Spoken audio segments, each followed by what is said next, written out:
Hello guys, കഴിഞ്ഞ എപ്പിസോഡിൽ നമ്മുടെ NKയുടെ ഫ്ലാഷ് ബാക്ക് കാണിച്ചാണ്. അങ്ങനെ ആ ഫ്ലാഷ് ബാക്കിന്റെ ഒരു ഫുൾ കഥയാണ് നമുക്കിപ്പോൾ കാണിക്കാൻ പോകുന്നത്. അതായത് ഇവരുടെ സ്കൂളിൽ വെച്ച് എങ്ങനെയാ പരിചയപ്പെട്ടതെന്ന് നമുക്ക് ആ സ്കൂളിൽ നടക്കുന്ന സംഭവം കാണിക്കാൻ പോവുക. അങ്ങനെ ആ സമയത്തൊക്കെ ഷോയിഫിനും അവളുടെ കൂട്ടുകാരിയും പിന്നെ ഷൗഷും കൂടെ കട്ടയിൽ ക്ലോസ് ആയിരിക്കും. അങ്ങനെ ഇവർ മൂന്നുപേരും അവരുടെ ക്ലാസ്സിൽ ഇരിക്കുമ്പോഴാണ് അതേസമയം കുറച്ച് പയ്യന്മാര് ഗംഭീരമായിട്ട് അവിടെ വരും. എടാ ഷൗഷുങ്, ആരാടാ നിന്റെ ബോസ്? നിന്റെ ക്ലാസ്സിലേക്ക് വന്ന നിന്റെ ബോസ് ഞങ്ങളെ കടിച്ചു പഞ്ഞിക്കിടുന്ന് പറഞ്ഞില്ലേ, അവൻ എന്തിയെ? ഏതിന് ഇവന്മാരൊക്കെ ചോദിക്കുമ്പോഴാണ് അവന് നൈസിന് ഷോയിഫിന്റെ ബാക്കിൽ ചെന്ന് ഒളിഞ്ഞിരിക്കും. ഡാടാ, എന്റെ ബോസ് ഇവിടെ നിൽക്കുന്നുണ്ട്, നിനക്ക് കണ്ടൂടെ? ഏതിന് അവളെ ചൂണ്ടിക്കാണിക്കുമ്പോഴാണ് ഇവൻ എന്തോ പണി വാങ്ങിച്ചു വെച്ചിട്ടുണ്ടെന്ന് പറഞ്ഞ് ഇവരെല്ലാരും കൂടെ പുറത്തേക്ക് ചെല്ലും. അപ്പനാണ് അവന്മാരും ആർക്ക ബലം കൂടുതലെന്ന് പറഞ്ഞ് അവിടുത്തെ മരത്തിനകത്ത് ചെന്ന് ഇടിക്കുമ്പോഴാണ് അതിൽ നിന്ന് ഫ്രൂട്ട്സ് തറയിലേക്ക് വീഴുമ്പം കൂടുതൽ ഫ്രൂട്ട്സ് ആരാണ് അടിച്ചു വീഴ്ത്തുന്നത് അവരാ വിന്നർ എന്ന് പറയും. അപ്പനാണ് ഇത് കണ്ട് ഷൗഷുങ്ങും ആദ്യം ഇവന്മാരടിച്ചുകൊണ്ട് ഉള്ള ഫ്രൂട്ട്സ് എല്ലാം പോയി ഇവന്മാർ ഫൗൾ കാണിക്കാന്ന് പറയുമ്പോഴാണ് ഷോയിഫന് പതി അടുത്തേക്ക് ചെന്നിട്ട് ഇതൊക്കെ സിമ്പിൾ കാര്യം എന്ന് പറഞ്ഞ് അവൾ ഒറ്റരടി അങ്ങ് വെച്ചെടുക്കും. അതോടെ ഇവന്മാരെ കാര്യം കുറെ ഫ്രൂട്ട്സ് അങ്ങ് വീഴും. ഇത് കണ്ട് അവന്മാർ മൊത്തം ഷോക്ക് ആകുമ്പോഴാണ് ഞങ്ങളുടെ ബോസ് ആണോടെ നീയൊക്കെ മത്സരം കളിക്കുന്നതെന്ന് പറഞ്ഞ് ഷൗഷുങ് അവളുടെ കൂട്ടുകാരും കൂടെ കുറച്ച് ഗമയിട്ട് നിൽക്കും. അപ്പോഴാണ് അവന്മാരുടെ ബോസും കൺഫ്യൂസ് ആയി നമ്മുടെ ഷോയിഫനെ കണ്ടിട്ട് ചോദിക്കും, അത് പിന്നെ നീ പെങ്കൊച്ചൊല്ലാണോ? നിന്നെ കണ്ടിട്ട് എനിക്ക് അങ്ങനെ ഫീൽ ചെയ്യുന്നത്. ഏതിന് അവന്മാർക്ക് സംശയം വരുമ്പോ തന്നെ ഇവള് ദേഷ്യത്തിൽ ഇങ്ങനെ അടിക്കാൻ വേണ്ടി പോകും. അതോടെ അവന്മാരെല്ലാം പേടിച്ച് അവിടെ നിന്ന് പോകുമ്പോഴാണ് ഇവർ മൂന്നുപേരും കൂടെ ഇന്ന് ഷൗഷുങ്ങിന് ഹെൽപ്പ് ചെയ്തുകൊണ്ട് അവന്റെ ചെലവാന്ന് പറഞ്ഞ് പുറത്തെല്ലാവരും ഫുഡ് കഴിക്കാൻ വേണ്ടി പ്ലാൻ ചെയ്തോണ്ടിരിക്കും. അപ്പനാണ് അവനാണ് ഇതേപോലെ നമ്മൾ മൂന്നുപേരും ഒരുമിച്ച് കോളേജ് ഒരുമിച്ച് പഠിക്കാൻ പറ്റുമെന്ന് ആലോചിച്ചോണ്ടിരിക്കുമ്പോഴാണ് ഷോയിഫൻ അവനോട് പറയും, എടാ മണ്ട, അതിനെ കുറിച്ചൊക്കെ നീ ഇപ്പോഴേ ആലോചിക്കുന്നത്. ഞാനും ഇവളും കൂടെ ഒരേ കോളേജ് ചിലപ്പം പഠിക്കും, പക്ഷെ നീ പാസ്സാകുന്ന തന്നെ വലിയ കാര്യം. നിനക്ക് എങ്ങനെ അഡ്മിഷൻ കിട്ടാൻ പോന്നെ? നിനക്ക് ഞാനൊരു ഐഡിയ വെച്ചിട്ടുണ്ട്. ഞങ്ങൾ പഠിക്കാൻ പോകുന്ന കോളേജിന്റെ അടുത്ത് നീ ഒരു കട വെച്ചേര്, വല്ല ടെലിഫോൺ ബൂത്ത് വെച്ച് നീ ജീവിച്ചോ. ഏതിന് അവളും പറയുമ്പം ഇത് കേട്ട് അവന് സീരിയസ് ആയിട്ട് എടുത്തിട്ട്, ഓ ആണോ, അതും ഒരു നല്ല ഐഡിയ, എങ്കിൽ പിന്നെ ഞാൻ അടുത്തൊരു കട വയ്ക്കാം. ഏതിന് അവൻ പറയുമ്പോഴാണ് അവളും,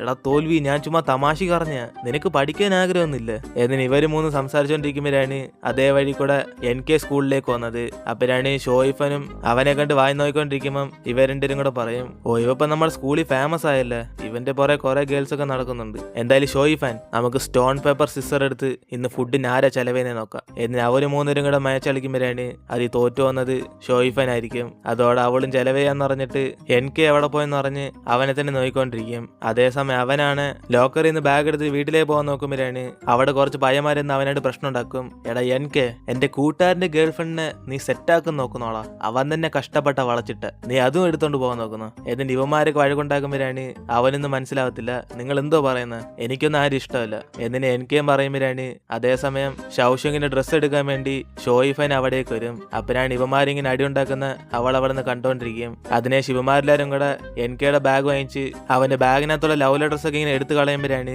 ഇത് കണ്ട് NKയും ഇതിനകത്തുള്ള ലെറ്റർ ഉണ്ട് എടുത്തോണ്ടോ പറയും. അപ്പോഴാണ് അവന്മാരെല്ലാം ദേഷ്യത്തി, ഡാടാ, നിന്നെ കുറെ ലവ് ലെറ്റർ വരുന്നെന്ന് പറഞ്ഞ് നീ ഞങ്ങളെ കാക്കുവാണ്, നിക്കടാ, നിനക്ക് ഞാൻ ഒരു വലിയ പനിഷ്മെന്റ് തരാം. എന്നിട്ട് ഇവന്മാരെ അടിക്കാൻ പോകുമ്പോഴാണ് അവിടേക്ക് ഷോയിഫൻ ഓടിയെന്ന് അവന്മാര് ചവിട്ടിയിടും. ഡാ, കൊച്ചുപിള്ളേരെ പേടിപ്പിക്കുന്നോ? ഇവിടെ ഞാനുള്ളപ്പോ അതൊന്നും സംഭവിക്കത്തില്ല. എന്നിട്ട് NKയും വിളിച്ചോണ്ട് അവിടെ നിന്ന് ഒറ്റൊരോട്ടം കൂടി പോകും. കാരണം ഇവന്മാരെല്ലാം കൂടെ അടിച്ചിടാൻ അവളെ കൊണ്ടൊക്കത്തില്ല. അങ്ങനെ അവരെല്ലാരും കൂടെ അടിച്ചിട്ട് ഷോയിഫനും കൂടെ അടിച്ച് പൊട്ടിക്കണം എന്ന് പറഞ്ഞ് ഇവ രണ്ടേരിട്ട് ഓട്ടിക്കുമ്പോഴാണ് നൈസൻ അവളും അവനെയും വിളിച്ചോണ്ട് മ്യൂസിക് റൂമിൽ ചെന്ന് ഒളിഞ്ഞിരിക്കും. അതിനുശേഷം അവരെല്ലാം പോകുന്നവരെ അവിടെ തന്നെ വെയിറ്റ് ചെയ്യാന്ന് പറയുമ്പോഴാണ് അതേസമയം ഇവനാണ് അവന് മിക്കവാറും പോയി കാണുമെന്ന് പറഞ്ഞിട്ട് അവിടുത്തെ പിയാനോ ചെന്ന് അവനിങ്ങനെ വായിക്കാൻ തുടങ്ങും. അപ്പോഴാണ് ഇത് കണ്ട് അവളടുത്തേക്ക് വന്നിട്ട്, എടാ കൊച്ചുള്ള, നിനക്ക് പിയാനൊക്കെ വായിക്കാൻ അറിയാം, എങ്കിൽ പിന്നെ നീ കുറച്ച് മ്യൂസിക് ഇട്ടോ, ഞാൻ ഇവിടെ നിന്ന് കേട്ടോളാം. എന്നിട്ട് അവളടുത്തിരുന്ന് അവൻ വായിക്കുന്ന ഇങ്ങനെ കേട്ടോണ്ടിരിക്കും. അങ്ങനെ അവന് സൂപ്പറായിട്ട് പിയാനോ വായിക്കുമ്പോഴാണ് ഇത് കണ്ട് അവൾ ഇംപ്രസ് ആയിട്ട് ഇവനെപ്പോ മ്യൂസിക് ക്ലാസ്സിലാണോ പഠിക്കുന്നതെന്ന് ചോദിക്കും. അപ്പോഴാണ് അവനും മ്യൂസിക് ക്ലാസ്സിലൊന്നും പഠിക്കുന്നില്ലെന്ന് പറയും. കാരണം അവന്റെ അച്ഛന് മ്യൂസിക്കിനോടും താല്പര്യമില്ല, അതുകൊണ്ട് അവനത് പഠിക്കുന്നില്ലെന്ന് പറയുമ്പോഴാണ് ഇത് കേട്ട് അവള് ഷോക്കായി. സ്വന്തം ഡ്രീമിനെ കളഞ്ഞിട്ട് എന്തിനാടാ ഇങ്ങനെ ജീവിക്കുന്നതെന്ന് പറഞ്ഞ് അവൾ അവനെ കുറെ മോട്ടിവേഷൻ ചെയ്യും. അപ്പോഴാണ് ഇത് കേട്ട് അവന് ഷോക്കായിട്ട് അവളോട് ചോദിക്കും, എങ്കിൽ പിന്നെ നിന്റെ സ്വപ്നം എന്തുവാ? എന്നിന് NK ചോദിക്കുമ്പോഴാണ് അവളും, ഓ എന്റെ സ്വപ്നം ജാവലിൻ ത്രോ, ഞാൻ അതാ ഇപ്പൊ ചെയ്തോണ്ടിരിക്കുന്നത്. ഞാൻ വിചാരിച്ചാലേ ഈ പിയാനൊക്കെ ഒറ്റ കൈ കൊണ്ട് പൊക്കിയെടുത്തങ്ങറിയും. എന്നിട്ട് അവളും പറയുമ്പം അവനും കുറച്ച് ഷോക്കായി നോക്കും. അപ്പോഴാണ് അവളും, കുറച്ചൊന്നും ഓവറായിട്ട് പറഞ്ഞോ എന്നേ ഉള്ളു, പക്ഷെ ഞാൻ സ്ട്രോങ് ആ, അല്ലാതെ എന്നെ കൊണ്ട് ജാവലിൻ ത്രോയൊക്കെ എറിയാൻ പറ്റുമോ? എന്തോ പറയുന്നു? ഇനി വിശ്വസിച്ചില്ലെങ്കിൽ ഞാൻ മാച്ചിനൊക്കെ പോകുമ്പോൾ നീ നേരിട്ടൊന്ന് കണ്ടോ. പിന്നെ ഈ പിയാനയൊക്കെ ചുമ്മാ ഇവിടെ കിടക്കുന്നേ ഉള്ളു, ആരും വന്ന് വായിക്കുന്നത് ഞാൻ കണ്ടിട്ടില്ല. അതുകൊണ്ട് നിന്റെ അച്ഛൻ സ്കൂളിൽ വന്നൊന്നും നിന്നെ നോക്കാൻ പോകുന്നില്ല, അതുകൊണ്ട് ഇവിടെ നീ പിയാനയൊക്കെ വായിച്ചോ. അതേപോലെ ആ പയ്യന്മാർ നിന്നെ ശല്യപ്പെടുത്തുവാണ് ക്ലാസ് 8ലേക്ക് വന്നേക്ക്, അവിടെ ഞാൻ കാണും. ഏതിന് അവളും പറഞ്ഞിട്ട് പോകുമ്പോഴാണ് ഇവനും പേരെന്തോന്ന് പറഞ്ഞ് അവളോട് ചോദിക്കും. അപ്പൊ അവനാണ് അവളുടെ ഡ്രസ്സിന്റെ പുറകെ ഷൗഷുങ് എന്ന് പറഞ്ഞിങ്ങനെ എഴുതിയേക്കുന്നത്. കാരണം ഇവിടെ അവളെല്ലാരും വിളിക്കുന്ന ഷൗഷുങ് എന്നാ, അത് നമ്മൾ മുമ്പേ പറഞ്ഞ. അതുകൊണ്ട് NKക്ക് അവളുടെ പേര് ഷൗഷുങ് എന്ന് മാത്രമേ അറിയത്തുള്ളൂ. അതിനുശേഷം അടുത്ത ദിവസം അവനും അവളെ അന്വേഷിച്ച് അവളുടെ ക്ലാസ്സിലേക്ക് ചെല്ലുമ്പോഴാണ് അവിടുത്തെ പയ്യന്മാരെല്ലാരും കൂടെ ഷൗഷുങ് ബാസ്കറ്റ് ബോൾ കളിക്കാൻ വേണ്ടി ഗ്രൗണ്ടിലേക്ക് പോയെന്ന് പറയും. ഇത് കേട്ട് അവനും പുറത്തേക്ക് ചെല്ലുമ്പോഴാണ് പിള്ളേരെല്ലാരും കൂടെ ഷൗഷുങ് കാണാൻ ഹാൻസം എന്നറിഞ്ഞ് അവരെല്ലാരും കൂടെ അവന്റെ മാച്ച് കാണാൻ വേണ്ടി പോകും. പക്ഷെ ഇവരൊക്കെ സംസാരിക്കുന്നത് മറ്റേ ഷൗഷുങ്ങിനെ കുറിച്ച്. ഇതറിയാതെ ഇവനും ആ മത്സരം കാണാൻ വേണ്ടി ഗ്രൗണ്ടിലേക്ക് ചെല്ലുമ്പോഴാണ് അവിടെ നമ്മുടെ ഷോയിഫനാണ് അവളുടെ കൂട്ടുകാരെ കിസ് ചെയ്യുന്നവരെ ചുമ്മാ കളിയായിക്കൊണ്ടിരിക്കും. അപ്പോഴാണ് ഇത് കണ്ട് NK തെറ്റിയിരിക്കുന്നത് ഷോയിഫന് ആ പെങ്കൊച്ചിന് ഇഷ്ടമെന്ന് പറഞ്ഞ്. കാരണം ഇവൻ വിചാരിച്ചേക്കുന്ന അവനൊരു ആൺകുട്ടി എന്ന. അതിനുശേഷം അവൻ അവൾക്ക് വേണ്ടി വെയിറ്റ് ചെയ്തോണ്ടിരിക്കും. കാരണം മ്യൂസിക് ക്ലാസ്സിന്റെ താക്കോല് അവളുടെ കയ്യിലുള്ളത്. അങ്ങനെ അത് വാങ്ങിക്കാൻ വേണ്ടിയാണ് അവനിപ്പോ ഇവിടെ കൊന്നത്. അതിനുശേഷം അവൾ ഇവനെ കണ്ട് അടുത്തേക്ക് വരുമ്പോഴാണ് അവന് മ്യൂസിക് ക്ലാസ്സിന്റെ താക്കോല് വരുവാൻ ചോദിക്കും. അതോടെ അവളത് എടുത്തു കൊടുത്ത് അവനോട് സംസാരിച്ചോണ്ടിരിക്കുമ്പം അവളുടെ ഫ്രണ്ട്സ് രണ്ടുപേരും കൂടെ വെട്ടി വിഴുങ്ങാൻ സമയമെന്ന് പറഞ്ഞ് അവരവിടുന്ന് വിളിക്കും. അതിനുശേഷം ഇവൾ അവിടുന്ന് പോകാൻ നോക്കുമ്പോഴാണ് NK അവളെ തടഞ്ഞിട്ട് അപ്പൊ താക്കോൽ എപ്പോഴും തിരിച്ചുവരണ്ടെന്ന് പറഞ്ഞ് അവളോട് ചോദിക്കും. ഇതോടെ അവളും നമുക്ക് അവിടെ വെച്ച് മീറ്റ് ചെയ്യാന്ന് പറഞ്ഞിട്ട് അവൾ അവിടെ നിന്ന് പോകും. അതിനുശേഷം അവനും ക്ലാസ്സിലേക്ക് ചെന്ന് പിയാനോ വായിച്ചോണ്ടിരിക്കുമ്പോഴാണ് അവള് ഫ്രീ സമയത്തൊക്കെ ഇവനെ കാണാൻ വേണ്ടി അവിടേക്ക് വരും. അപ്പോഴാണ് ഇവൻ പിയാനോ വായിക്കുന്നുണ്ട്.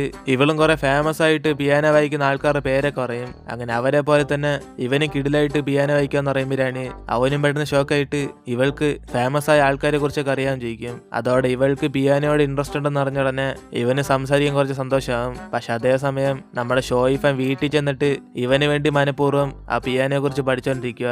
അതിനകത്ത് ഫേമസ് ആയിട്ടുള്ള ആൾക്കാർ ആരൊക്കെയാന്ന് പറഞ്ഞ്. അങ്ങനെ ഒരു ദിവസം സാറും കുറച്ച് നോട്ട്സ് കൊടുത്തിട്ട് ഇവളെ ചെന്ന് ക്ലാസ് വയ്ക്കാൻ പറയുമ്പോഴാണ് അതേസമയം സാറിന്റെ ഒരു ഡോക്യുമെന്റ് കാണും. അങ്ങനെ അതിനകത്ത് NKയുടെ ബർത്ത്ഡേ മറ്റന്നാളാന്ന് ഇവൾക്ക് മനസ്സിലാവും. അതിനുശേഷം ഇവള് കൂട്ടുകാരോട് ചെന്നിട്ട് നമുക്കൊരാളുടെ ബർത്ത്ഡേ ആഘോഷിക്കണം എന്ന് പറഞ്ഞ് അവളുടെ കൂടെ ഒരു വമ്പൻ പ്ലാൻ ചെയ്യും. അങ്ങനെ ഇവർ രണ്ടുപേരും NK അറിയാതെ അവന്റെ ബർത്ത്ഡേക്ക് വേണ്ടി ഏർപ്പാട് ചെയ്തോണ്ടിരിക്കും. അങ്ങനെ മറ്റന്നാൾ എല്ലാം സെറ്റ് ചെയ്ത് വെച്ചിട്ട് ഇവള് NKക്ക് ഒരു ലെറ്റർ അയച്ചു കൊടുക്കും. അപ്പോഴാണ് അവൻ ആ പേപ്പറിനകത്ത് വായിച്ചു നോക്കുമ്പോൾ സ്കൂളിന്റെ റൂഫ് ടോപ്പിൽ വരാൻ വേണ്ടി അതിനകത്ത് ഇങ്ങനെ എഴുതി വെക്കും. ഇത് കണ്ട് അവൻ ആ വഴി നടന്നുകൊണ്ടിരിക്കുമ്പോഴാണ് പെട്ടെന്ന് അവന്റെ അച്ഛനെ ഫോൺ വിളിച്ച് അവന് വീട്ടിലേക്ക് വരാൻ പറഞ്ഞ ഉടനെ അവൻ അർജന്റ് ആയതുകൊണ്ട് അവിടെ നിന്ന് പോകും. അതേസമയം ഇവിടെ നമ്മുടെ ഷോയിഫനാണ് അവൻ വരും എന്ന് പറഞ്ഞ് കുറെ സമയമായിട്ട് അവന് വേണ്ടി ഇനി വെയിറ്റ് ചെയ്തോണ്ടിരിക്കും. പക്ഷെ അവനാണ് പെട്ടെന്ന് ഒരു അർജന്റ് കേസായിട്ട് വീട്ടിലേക്ക് ചെന്ന്. അപ്പോഴാണ് അച്ഛൻ അവനോട് ദേഷ്യപ്പെട്ടിട്ട് ഇവ മ്യൂസിക് ക്ലാസ്സിലേക്ക് മാറാൻ പോകുന്ന കാര്യം എന്തിനാ വീട്ടിൽ വിളിച്ച് പറയാത്തെന്ന് പറഞ്ഞ് അച്ഛൻ അവനോട് ചൂടാവും. അപ്പോഴാണ് അവനും ദേഷ്യത്തി അവന് താല്പര്യം മ്യൂസിക്കാന്ന് പറയുമ്പോഴാണ് അവന്റെ അച്ഛനും മ്യൂസിക്കും കൊണ്ട് നിനക്ക് ചോറഴിക്കാൻ പറ്റോളെന്ന് പറഞ്ഞ് അവനെ വഴക്ക് പറയും. ഇത് കേട്ട് അവന് വിഷമം വന്നിട്ട് എന്റെ സ്വപ്നം പിയാനോ വായിക്കുന്നതെന്ന് പറഞ്ഞിട്ട് അവനും പെട്ടെന്ന് റൂമിലേക്ക് ചെല്ലും. അപ്പോഴാണ് അതേസമയം അമ്മയും അച്ഛനെ ഫോൺ വിളിച്ചിട്ട് ഇന്ന് അവന്റെ ബർത്ത്ഡേ കേക്ക് വാങ്ങിച്ച കാര്യമൊക്കെ പറയുന്നത്. അപ്പോഴാണ് പാവം അച്ഛൻ അറിയുന്നത് ഇന്ന് അവന്റെ ബർത്ത്ഡേ ആണ്. അതേസമയം ഇവന് റൂമിലേക്ക് ചെന്ന് അവന്റെ പോക്കറ്റൊക്കെ തപ്പി നോക്കുമ്പോഴാണ് അവന് പെട്ടെന്ന് ഓർമ്മ വരുന്നത് അവൾ റൂഫ് ടോപ്പിൽ വരാൻ പറഞ്ഞ കാര്യമൊക്കെ. അതോടെ അവൻ അപ്പം തന്നെ ഒരു ഇപ്പോഴും ഷോയിഫൻ അവിടെ വെയിറ്റ് ചെയ്തിരിക്കും പറഞ്ഞ് ഇവൻ അവിടേക്ക് ചെല്ലും. അങ്ങനെ അതേപോലെ അവിടെ മഴയത്തും അവന്റെ ബർത്ത്ഡേ ആഘോഷിക്കാൻ വേണ്ടി ഇവൾ ആ ടേബിളിന്റെ താഴേക്ക് നിന്ന് വെയിറ്റ് ചെയ്തോണ്ടിരിക്കും. അങ്ങനെ ഇവനും കൊടയായിട്ട് അവിടെ ചെല്ലുമ്പോഴാണ് അവൾ പോയോ ഇല്ലെന്ന് അറിയാൻ വേണ്ടി ആ ടേബിളിന്റെ താഴേക്ക് നോക്കും. അപ്പോഴാണ് രാത്രി വരെ ഇവൻ വരും എന്ന് പറഞ്ഞ് അവൾ അവിടെ കിടന്ന് ഉറങ്ങിക്കൊണ്ടിരിക്കും. അതിനെ ശിവൻ അവളെ വിളിച്ചുണർത്തുമ്പോഴാണ് അവള് സന്തോഷത്തിൽ പുറത്തേക്ക് വരും. ഓ എനിക്ക് ഇപ്പോഴെങ്കിലും വന്നല്ല, ഹാപ്പി ബർത്ത്ഡേ, നീ പെട്ടെന്ന് ഈ ക്യാൻഡിലൊക്കെ ഊതി അണക്കി. എന്നിട്ട് അവളും കേക്ക് ഓപ്പൺ ചെയ്യുമ്പോഴാണ് ഇത് കണ്ട് അവനെ സന്തോഷത്തിരിക്കും. അങ്ങനെ അവള് മെഴുകുതിരി കത്തിച്ച് വെച്ച് ഇവന് ബർത്ത്ഡേ വിഷ് പറയുമ്പോഴാണ് ഇവന്റെ സ്വപ്നം എല്ലാം വിജയിക്കണം എന്നറിഞ്ഞ് അവളും കൂടെ ചേർന്ന് പ്രാർത്ഥിക്കും. അപ്പോഴാണ് ഇതെല്ലാം കണ്ട് അവനൊന്നും വിശ്വസിക്കാൻ പറ്റാതെ എന്തിനാ എന്നോട് ഇത്ര സ്നേഹം കാണിക്കുന്നതെന്ന് പറഞ്ഞ് അവൻ അവളോട് ചോദിക്കുമ്പോഴാണ് അവളൊന്നും പറയാൻ ചെറുതായിട്ട് ഷൈ ആയിക്കൊണ്ടിരിക്കും. കാരണം ഇവൻ അറിയത്തില്ല ഇവൾക്ക് അവൻ ഇഷ്ടമെന്നുള്ള കാര്യമൊക്കെ. അങ്ങനെ അവളത് എങ്ങനെ പറഞ്ഞ് മനസ്സിലാക്കണം എന്ന് ആലോചിച്ചുകൊണ്ടിരിക്കുമ്പോഴാണ് പെട്ടെന്ന് ഒരു ഇടിയടിച്ചുടനെ ഇവള് പേടിച്ച് അവനെ ചെന്ന് ഹഗ് ചെയ്യും. അപ്പോഴാണ് അവൻ മൊത്തത്തിൽ ഷോക്കായി പോവും. ഇവന്റെ ഉദ്ദേശം തന്നെ വേറെയാണ്. കാരണം അവന്റെ മനസ്സിൽ ഇവളൊരു ആൺകുട്ടിയാണ്. അതോടെ അവനും പെട്ടെന്ന് നീ എന്തുവാണ് ഇപ്പൊ കാണിക്കുന്നതെന്ന് പറഞ്ഞ് പെട്ടെന്ന് ഷോയിഫനോട് ദേഷ്യപ്പെട്ടിട്ട് അവൻ അവിടെ നിന്ന് ഓടിപ്പോവും. അപ്പോഴാണ് ഇത് കണ്ട് ഇവള് വിഷമിച്ചിട്ട് നമ്മൾ ചെയ്ത തെറ്റായിപ്പോന്ന് പറഞ്ഞ് അവൾ അവിടെ നിന്ന് വിഷമിച്ചോണ്ടിരിക്കും. അതിനുശേഷം ഇപ്പൊ ഈ ഫ്ലാഷ് ബാക്ക് എല്ലാം കഴിഞ്ഞിട്ട് പ്രസന്റ് ആണ് കാണിക്കുന്നത്. അങ്ങനെ ഇപ്പൊ NKയും സത്യത്തിൽ ഇവള് തന്നെയാണോ സ്കൂളിൽ പഠിച്ച ഷൗഷുങ് എന്ന് നേരിട്ട് അവളോട് ചോദിക്കാൻ വേണ്ടി വീണ്ടും കോളേജിലേക്ക് ചെല്ലും. അപ്പോഴാണ് അവര് മൂന്നുപേരും കൂടെ അവിടേക്ക് നടന്നു വരുമ്പം ഇവന് ഫ്രണ്ട് വന്നിട്ട് ചോദിക്കും നിന്റെ പേരെന്തുവാ, സത്യം പറ. ഏതിന് ഇവനും ചോദിച്ചോടെ അവള് മൊത്തം ഷോക്കായി പോകും. എന്റെ പേരെന്തുവാ ഷോയിഫൻ, എന്തോ പറ്റി. ഏതിന് ഇവര് മൂന്നുപേരും കൂടെ അടുത്തേക്ക് ചെല്ലുമ്പോഴാണ് ഇവള് ഷൗഷുങ് എന്ന് പറയുന്നതായിരിക്കും വെയിറ്റ് ചെയ്തോണ്ടിരുന്നത്. പക്ഷെ ഇവൾ ആ പേര് തന്നെ പറയാത്തോണ്ട് ഇവനത് കൺഫേം ചെയ്യാൻ പറ്റത്തില്ല. അപ്പോഴാണ് മറ്റേ ഷൗഷുങ് നമുക്ക് എല്ലാവർക്കും കൂടെ പുറത്ത് ഫുഡ് കഴിക്കാന്ന് പറയുമ്പോഴാണ് എനിക്കും പൈസ ഞാൻ ഇടേണ്ടി വരുമെന്ന് പറഞ്ഞ് അവൻ ഐസിന് അവിടെ നിന്ന് മുങ്ങും. അതിനുശേഷം ഷോയിഫനും NK ആലോചിച്ച് അവള് കുറെ ഇങ്ങനെ ഡ്രിങ്ക് ചെയ്തോണ്ടിരിക്കുമ്പോഴാണ് ഇത് കണ്ട് കൗശുങ്ങും, എടി ഷോയിഫാൻ, നിനക്ക് പ്രേമിക്ക വേറെ ആൺകുട്ടിയൊന്നും കിട്ടിയില്ലേ, അവനെ തന്നെ പ്രേമിക്കണം, നിനക്ക് ഞാനുണ്ട്. ഇവൻ പറയുമ്പോഴാണ് ഇത് കിട്ട് അവളുടെ കൂട്ടുകാരി അവനെ മിണ്ടായിരിക്കാൻ പറയും. അങ്ങനെ ഷോയിഫ മൊത്തം ഡ്രിങ്ക് ആകുമ്പോഴാണ് അവനും ബില്ലടച്ചിട്ട് വരാന്ന് പറഞ്ഞ് അവിടെ നിന്ന് പോകും. അതിനുശേഷം കൂട്ടുകാരി അവളെയും വിളിച്ചോണ്ട് അവിടെ നിന്ന് പോകാൻ നോക്കുമ്പോഴാണ് ഇവൾ അവിടുത്തെ ബോട്ടിലൊക്കെ തട്ടിക്കളയും. ഇതോടെ കൂട്ടുകാരി അതൊക്കെ എടുത്തു വെച്ചോണ്ടിരിക്കുമ്പം ഇവളാണ് അവിടെ ഉള്ളവരൊക്കെ ശല്യപ്പെടുത്തിക്കൊണ്ടിരിക്കും. ചേട്ടാ കുറച്ച് ചിക്കൻ തരുമോ, ഞാൻ വേണേ കൂട്ടുകാരോട് പൈസ തരാൻ പറയാം. എന്നിട്ട് ഇവള് സംസാരിച്ചിട്ട് നൈസിന് അവിടെ നിന്ന് പോകും. അങ്ങനെ ഇവള് പോയ കാര്യമൊന്നും ഇവർക്കറിയത്തില്ല.